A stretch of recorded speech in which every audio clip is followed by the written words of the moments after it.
শুভেন্দু অধিকারী ঈশ্বরের নামে শপথ করিতেছি যে বিধি দ্বারা স্থাপিত ভারতের সংবিধানের প্রতি আমি অকৃত্রিম নিষ্ঠা ও আনুগত্য পোষণ করিব। আমি ভারতের সার্বভৌমত্ব ও অখণ্ডতা রক্ষা করিব।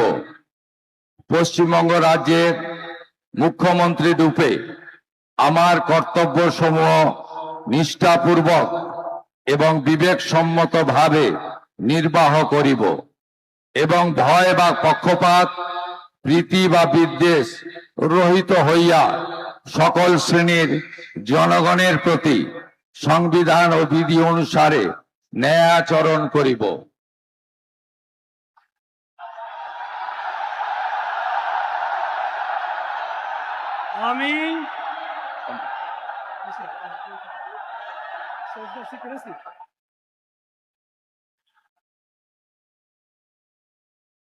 আমি শুভেন্দু অধিকারী ঈশ্বরের নামে শপথ করিতেছি যে পশ্চিমবঙ্গ রাজ্যের মুখ্যমন্ত্রী রূপে যে কোনো বিষয় যাহা আমার বিবেচনার জন্য আনিত হইবে বা আমি জ্ঞাত হইব, তাহা মুখ্যমন্ত্রী রূপে আমার কর্তব্য সমূহের যথাযথ নির্বাহের জন্য যেরূপ আবশ্যক হইতে পারে তদ্গতিকে আমি প্রত্যক্ষ বা পরোক্ষভাবে কোনো ব্যক্তি বা ব্যক্তিগণের নিকট জ্ঞাপন করিব না বা প্রকাশ করিব না।